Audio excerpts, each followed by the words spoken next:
Poznáš ten pocit? Každý deň vstávaš s tým istým ťaživým pocitom. Rutina, očakávania, predstieranie. Smeješ sa, keď sa to od teba čaká. Prikyvneš aj na veci, ktoré nechceš, len aby si nevyčnieval. Hráš rolu, ktorú si ti napísal niekto iný a potom príde ticho. A ty si uvedomíš, že žiješ život, ktorý si nikdy nevybral. Čo s tým? Nie všetko máme vo svojich rukách. Niektoré veci ovplyvniť nedokážeme. Choroby, smrť, sklamania, ale môžeme si vybrať ľudí, ktorými sa obklopujeme. Tých, čo nás neťahajú dolu, ale pomáhajú rásť. Ktorí nás nepretvárajú, ale milujú presne takých, akí sme. Môžeme prestať nosiť masky. Nemusíme sa tváriť, že sme niekto iný.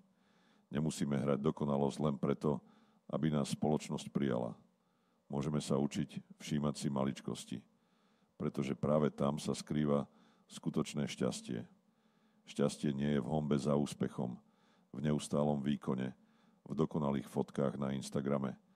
Šťastie je vôňa čerstvo upečeného chleba u babky na dedine, smiech dieťaťa, ktoré ťa objíme bez dôvodu, vďačnosť v očiach starej mamy, keď jej prinesieš kávu, západ slnka, ktorý sleduješ sám a predsa s pocitom naplnenia. Šťastie je totiž pokoj v duši a ten je na nezaplatenie,